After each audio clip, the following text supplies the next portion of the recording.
ایک ساتھ پاکستان کے عوام ایک تاریخی معاشی بحران کا مقابلہ کر رہے ہیں، تاریخی مہنگائی کا مقابلہ کر رہے ہیں، تاریخی بے روزگاری اور غربت کا مقابلہ کر رہے ہیں۔ کچھ ہمارے اپنے فیصلوں کی وجہ سے، کچھ اس لیے کہ ایک ایسا نالائق نااہل وزیر اعظم ہم پہ مسلط کیا گیا جس نے اپنے ہاتھوں سے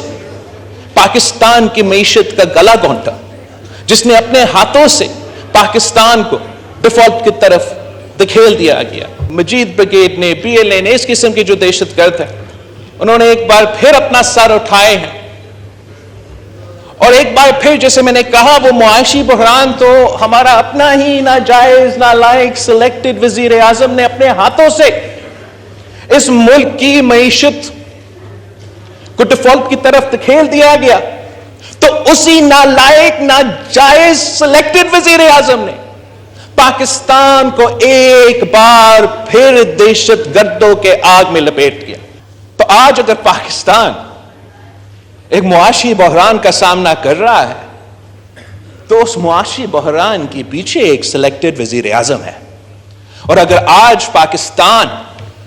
ایک بار پھر دہشت گردوں کا سامنا کر رہا ہے، ایک سیکیورٹی کا بحران کا سامنا کر رہا ہے، تو اس کا بھی پیچھے ایک سلیکٹڈ وزیر اعظم ہے۔ چیف جسٹس کا آمریت ہے سپریم کورٹ میں قائم کیا تو افتخار چودھری نے قائم کیا، جو آج آنریبل ججز کہتے ہیں کہ the monopoly of the chief justice, وہ تو مونوپلی قائم کیا تو چیف جسٹس افتخاری نے قائم کروایا، اور وہ بھی اسی ہائیبریڈ جنگ میں شامل تھا جو شروع تو پیپلز پارٹی سے ہوئے۔ مقصد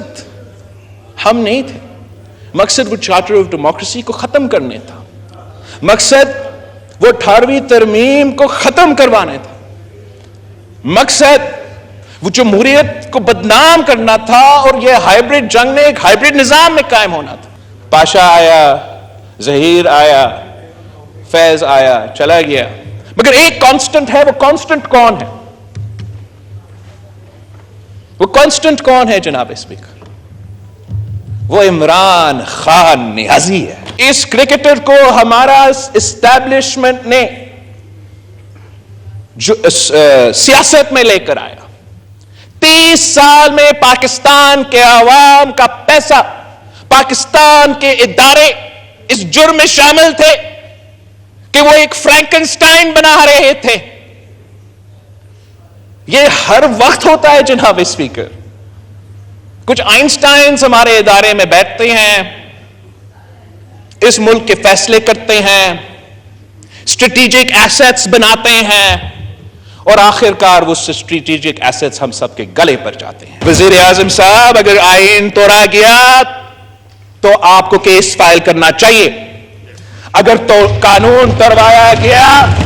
تو کیس فائل کرو۔ کہ اس حکومت کی ہر قدم کے خلاف ایک ایسا آواز اٹھتا ہے، ایک ایسا گھراؤ ہوتا ہے کہ یہ ساری قوتیں اگر ایک پیج پہ ہے تو اس بات پہ ہے کہ جمہوریت نہیں چل سکتا، اگر ایک پیج پہ ہے تو اس بات پہ ہے تو اس سلیکٹڈ کو واپس اس کرسی پہ بٹھانا ہے تاکہ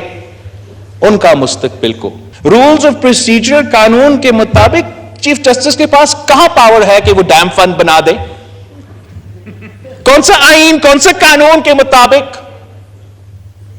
کہ وہ پورا ملک میں سیاسی کیمپین کرے، وہ فائنینشیل کیمپین، وہ پیسہ جمع کرے؟ چیف جسٹس پاکستان بیرون ملک کے دورے پہ جائے اور پیسہ جمع ہو۔ ہم اگر غلط سیکرٹری کو کوئی کام کہہ دیں، وہ کام پاکستان کے عوام کا بھلا کے لیے بھلے ہو، ہم تو جیل جائیں گے، نیب کے کسٹڈی میں ہوں گے، اور پیسہ کیوں نہیں لیں پھر بھی۔ اور یہ لوگ فرعون کی طرح بیٹھتے ہیں، اپنی مرضی کی آئین، اپنی مرضی کے ملک۔ کسی نے ڈیم بنانا ہے تو ہم ڈیم بنائیں گے، کسی نے جلسے جلوس نکالنے ہیں تو وہ جلسے جلوس نکالیں گے، کسی نے پنجاب حکومت کا تختہ حزب اپوزیشن کو دلوانا ہے تو وہ آئین کو اپنے فیصلے میں توڑتے ہیں۔ کہ آخر کار 2008 سے لے کے اس ہاؤس کی توہین ہو رہا تھا، مدر آف دا کانسٹیٹیوشن کا توہین ہو رہا تھا، ایک وزیر اعظم کے خلاف دوسرا وزیر اعظم کے خلاف ایک ادارہ شامل، سازش میں شامل، اور آخر کا 2023 میں پارلیمان نے فیصلہ کیا ہے کہ ہم اس قانون کے تھرو جواب دیں گے۔